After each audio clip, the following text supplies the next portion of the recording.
যোৱাকালি ৰাতি মই থাকিলোঁ আৰু এজন সাধাৰণ সেৱক হিচাপে যোৱা ৰাতি প্ৰায় 12টা বজাত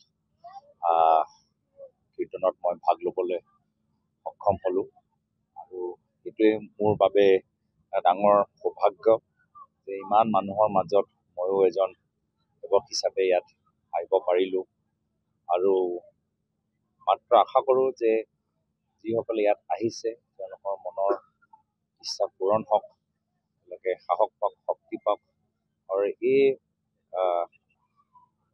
অনুষ্ঠানৰ পৰা যেতিয়া তেওঁলোকে নিজৰ গাঁৱলৈ ঘৰলৈ উভতি যায়, চাৰিওফালে যে তেওঁ এটা মধুৰ বাণী লৈ যায়, মধুৰ সম্পৰ্ক লৈ যায়, মধুৰ সম্পৰ্কৰ সৃষ্টি কৰে, ভাতৃত্বৰ সৃষ্টি কৰে, স্নেহ সৃষ্টি কৰে, মিলা প্ৰীতি সৃষ্টি কৰে, সাহস দিয়ে ৰাইজক আৰু তেওঁলোকে সদায় যে নিজৰ ধৈৰ্য ধৰি ৰাখে আৰু নিজৰ লক্ষ্য পাবলৈ গ'লে আপ্ৰাণ চেষ্টা কৰে।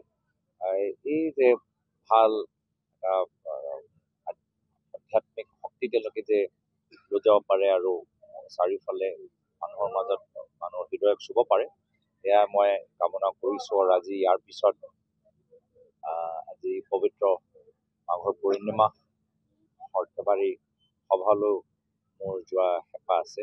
ইয়াৰ পৰা মই তালৈ যাম আৰু ইমান সুন্দৰকৈ আজি 12 দিনৰ পৰাই অনুষ্ঠান ইমান সুন্দৰকৈ আয়োজন কৰা গ'ল। এই ক্ষেত্ৰত সকলৰ আশীৰ্বাদ আছে, সকলৰ মৰম আছে, সকলৰ কষ্ট ইয়াত জড়িত হৈছে। খুব সুন্দৰকৈ যে সুন্দৰকৈ পাৰ হৈ গ'ল, তাৰ বাবে মই সন্তুষ্ট।